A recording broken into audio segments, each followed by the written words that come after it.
Good morning दोस्त। स्वागत है आपको Amjad sir Khan YouTube channel पर। जैसा कि आप जानते हैं, इसका चैप्टर है मेरे दोस्त नियंत्रण और समन्वय।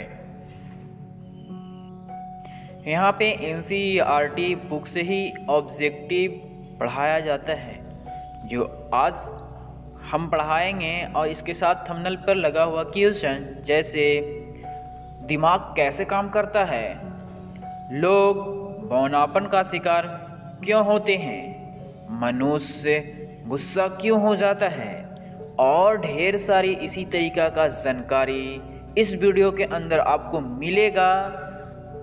तो पूरी जानकारी के लिए मेरे वीडियो के आखिरी तक आप बने रहें। पहला क्वेश्चन है जो थंबनेल पर लगा हुआ है, दिमाग यानी मस्तिष्क कैसे काम करता है। मस्तिष्क सभी क्रियाओं के समन्वय का केंद्र है। इसके 3 मुख्य भाग हैं। पहला भाग है अग्र मस्तिष्क, दूसरा है मध्य मस्तिष्क और तीसरा है पश्चिम मस्तिष्क। अग्र मस्तिष्क यह मस्तिष्क का सबसे अधिक जटिल एवं विशिष्ट भाग होता है। यह प्रमस्तिष्क भी है। अग्र मस्तिष्क को हम प्रमस्तिष्क भी कहते हैं। अब अग्र मस्तिष्क का क्या क्या काम है इसके बारे में थोड़ा हम देख लेते हैं। इसका पहला काम है मस्तिष्क का मुख्य सोचने वाला भाग, यानी कोई इंसान किसी चीज के बारे में सोचता है तो उसमें अग्र मस्तिष्क काम करता है। फिर है ऐच्छिक कार्यों को नियंत्रण करता है, जैसे जो आप कार्य करने जा रहे हैं, जैसे कि आप गर्म चाय पीने जा रहे हैं या पढ़ने जा रहे हैं या किसी को गाली देने जा रहे हैं या मारने जा रहे हैं, तो उस पर नियंत्रण करने का काम अग्र मस्तिष्क का ही होता है। सूचनाओं को याद रखना ये भी अग्र मस्तिष्क का ही काम है। जैसे किसी चीज का आप इन्फॉर्मेशन मिला उसको याद किया, पढ़ाई लिखाई के लिए रिमेंबर जो कार्य मिलता है स्कूल में उसको याद करा, तो ये काम अग्र मस्तिष्क का ही होता है। शरीर के विभिन्न हिस्सों में सूचनाओं को एकत्रित करना एवं उनका समायोजन करना, यानी कि शरीर में कहीं भी किसी प्रकार का प्रॉब्लम पड़ता है, कांटा चुभता है, दर्द होता है, ये सब का इन्फॉर्मेशन तुरंत अग्र मस्तिष्क तक पहुंच जाता है और उसका जो फीडबैक देना है, जो उसका उत्तर देना है, वो आप अग्र मस्तिष्क के इच्छा ही से कर सकते हैं। अगला है भूख से संबंधित केंद्र। ये भी अग्र मस्तिष्क का काम है। जैसे आपको भूख लग जाता है तो अग्र मस्तिष्क इंफॉर्मेशन देता है, तुम्हें भूख लगी है, जाओ जल्दी खाओ, जो कुछ भी बना हुआ है जल्दी खाओ, भूख लगी है। ये अग्र मस्तिष्क का काम है।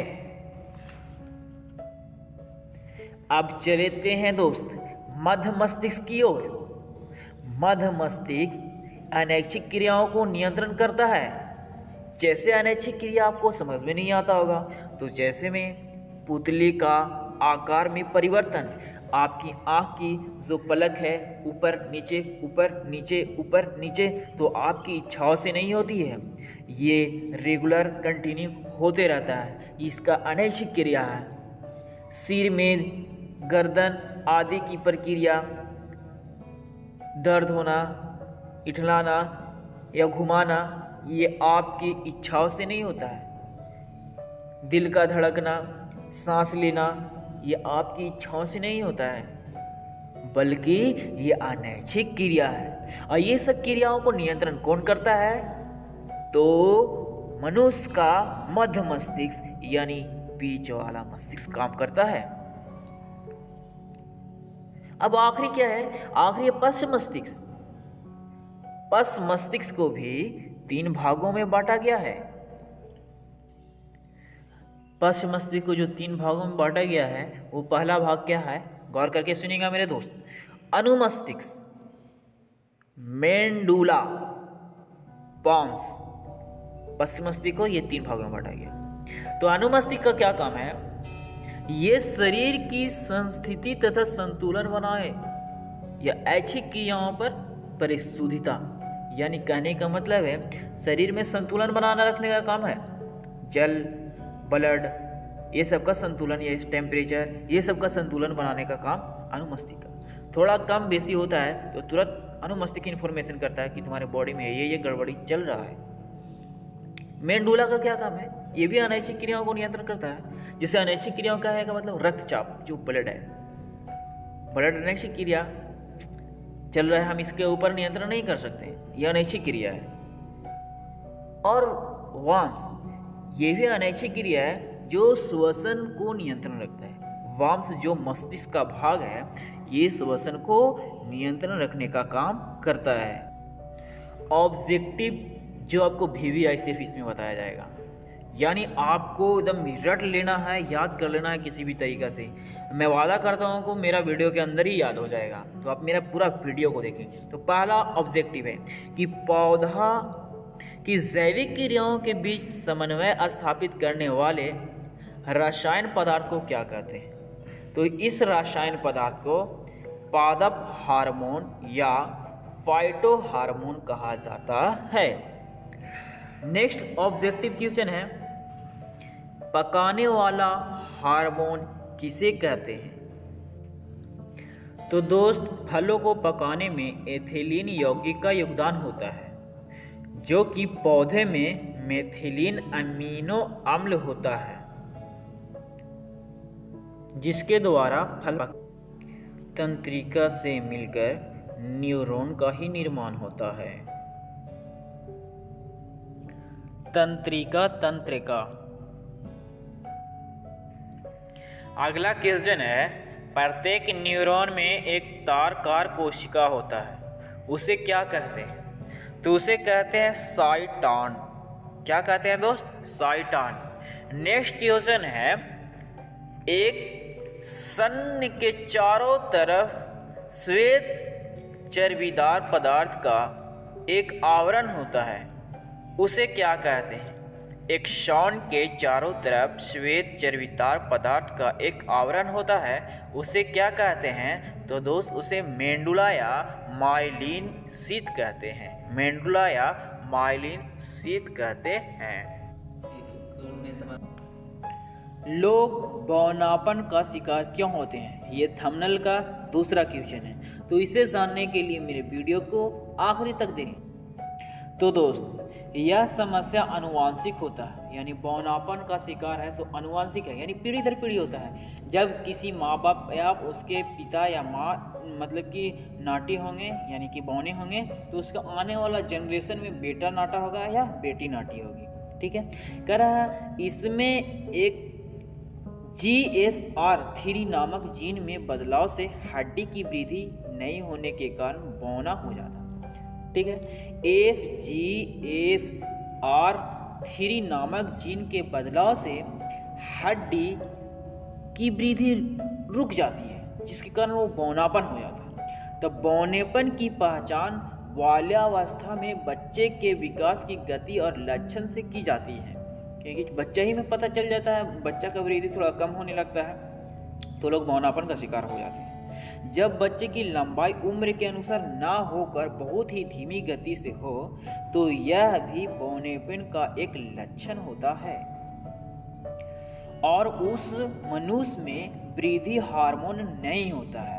वृद्धि हार्मोन का निर्माण प्यूटरस ग्रंथि जो मस्तिष्क में करती है, ये इसका कार्य है कि वृद्धि व विकास को नियंत्रण करना, यानी कि वृद्धि और विकास को नियंत्रण करेगा। जैसे न रहेगा तो उसको करेगा, ज़्यादा करेगा वृद्धि, और ज़्यादा रहेगा तो उसको कम करेगा। लेकिन बौनापन आदमी में यह हार्मोन का स्त्राव नहीं होता है।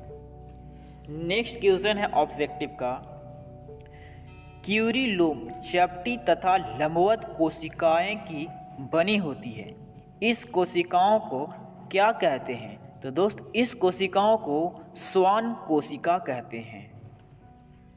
नेक्स्ट क्वेश्चन है मेरे दोस्त, मस्तिष्क किसके अंदर सुरक्षित रहता है? तो मस्तिष्क गुहा यानी क्रेनियम के अंदर सुरक्षित रहता है, कपाल के अंदर सुरक्षित रहता है, ये भी हम कह सकते हैं। VBI दोस्त क्वेश्चन इसको याद कर लीजिए।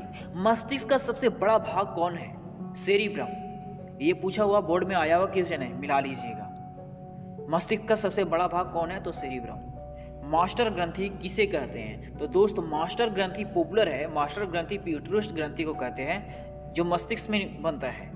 ऑब्जेक्टिव में क्वेश्चन पूछ दिया दोस्त, मनुष्य किसके कारण बौनापन हो जाता है? तो आप बता सकते हैं कि मनुष्य में वृद्धि हार्मोन का कम स्त्राव होने के कारण मनुष्य बौनापन का शिकार हो जाता है। यह रोग आनुवांशिक रोग भी है। नेक्स्ट क्वेश्चन है, यह भी बहुत मजेदार है। कौन सा हार्मोन में आयोडीन अधिक हो जाता है? तो ये